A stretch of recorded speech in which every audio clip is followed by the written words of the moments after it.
I call David Clark. Oh, Mr. Speaker, I do take as some kind of flattery the focus of the last member's speech on my every utterance on this bill to date. It is, I guess, the only area he's going to find some substance to speak about because we've heard nothing from that member about the bill. But on to the bill, because I think that is important, and it is important that we understand what this bill does and doesn't do, because as a parliament we are going to be required, I have little doubt, to come back and fix this mess.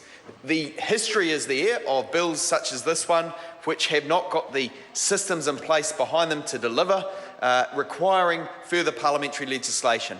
We know it's a flawed bill. We know it's not going to capture all the information that would actually be useful to capture, and a widening of its scope would also require a visit back to Parliament. And we know that each bill that goes through Parliament, from memory, costs over $1 million in terms of staff time, in terms of the researchers, in terms of all of those things. And it seems kind of crazy that we as a parliament would put something through like this, that the government would be so out of touch with New Zealand that it would put something through like this without recognising that it could have done a much better job. It seems arrogant to take that approach, but that is what we are seeing more and more from this government. We do support the policy objective of gathering information on offshore residential home buyers. But because of the loopholes in this legislation, we think it won't prove particularly effective in gathering data that will be of use for making policy decisions in the future. We know that Auckland house prices are out of control. They rank on world unaffordability tables, and we know that something needs to be done. But here is a government designing window dressing measures rather than actually addressing the nub of the problem to bring those house prices down, to ensure that New Zealand families can afford homes in their own country, and that Kiwi dream is kept alive of home ownership, of decent wages, and the other things that have been undermined by this government. Mr. Speaker, the Register of Buyers proposes, as it is proposed by the government, proposes exemptions for a main home. It will increase compliance costs and create loopholes in the way that this is defined and in the data collection measures. Let's for a minute, Mr. Speaker, consider what this new greatest connection test might mean. And I suspect we'll hear soon from Alistair Scott again about the feeling, the vibe, maybe home is where the heart is. And we'll ask ourselves, if Alistair Scott finally bought a house in his own electorate, would his feeling be in that house or the house he lives in Wellington?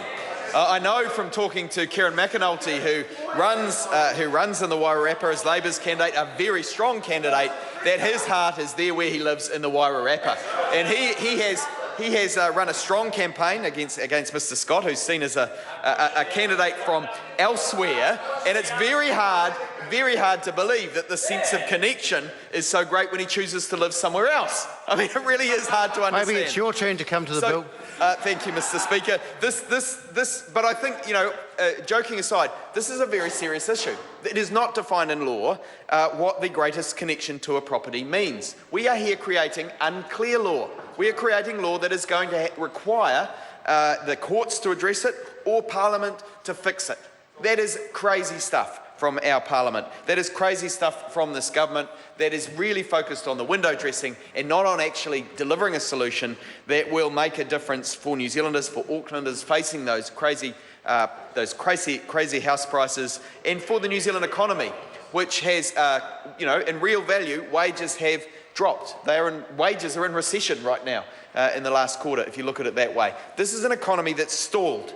It's an economy with a government that hasn't managed it, hasn't diversified it. We've got multiple problems, and yet we have this kind of half measure, this kind of watered down measure as a proposal. We know it was rushed through. We know it was announced at the last minute, and that's why there are so many inadequacies in the legislation. And I refer here especially to the material that was tabled last night in the House that outlines the period of time in diagrammatic form from Lynn's, the period of time that it's expected that these records of buyers will be recorded by handwriting. There will be handwriting officials for 3 months. But I'd also like to point out a point that wasn't raised in the fine print here.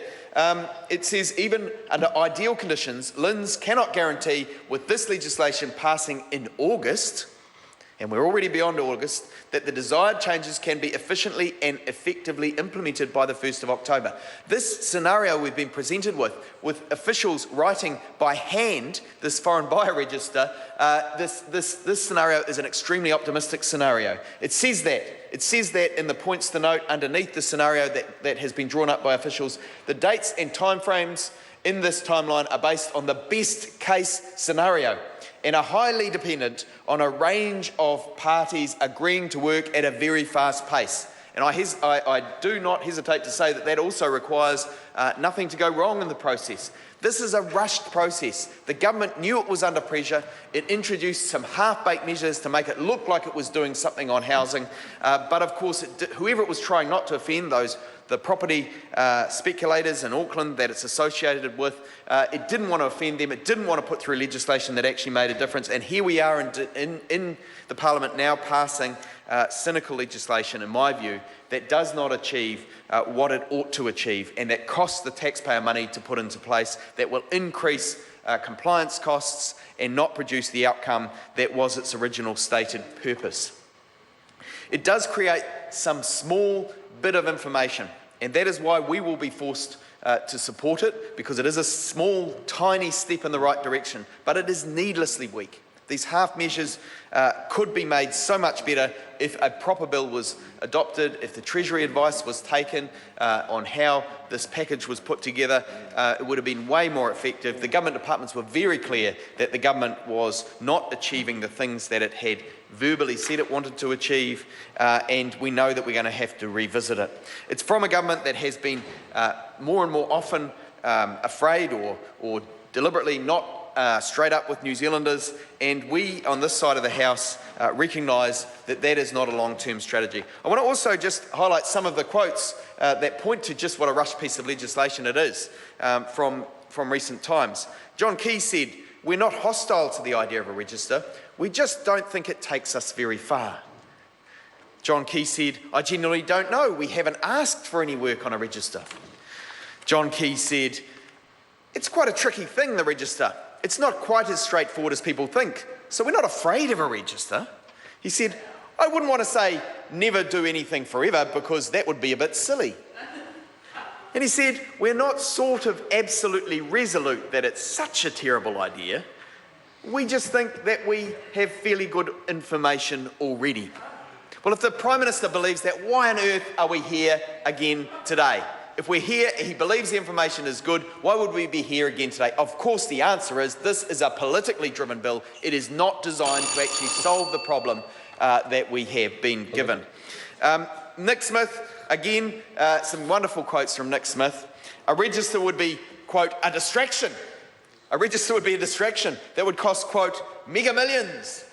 Without doing a thing to tackle house price inflation. This is Nick Smith, of course, before the legislation. It's a real shame he's not here making a speech to explain how he's come to his current position. He's probably out researching housing sites in cemeteries in Auckland, or maybe he's out looking for power stations to build them next to. It's hard to know. Nick Smith also said, "This is just about politics. It would be a waste of public money." And here we are doing it. This government is at 6s and 7s. It is so obvious when you look back at the quotes that this is a politically inspired move, not a solution to a public policy problem. And then again, Nick Smith again, I do stand by my statement that a register would be a waste of money. We have Nick Smith saying it over and over again. I could go on. There are so many quotes. Let's have one more. It is a non-issue. It has not changed in the 5 years that we've been in government. Let us focus on the things that matter. That's Nick Smith arguing why we shouldn't be here today. But here we are, working a bill through the House that officials have said won't work anyway.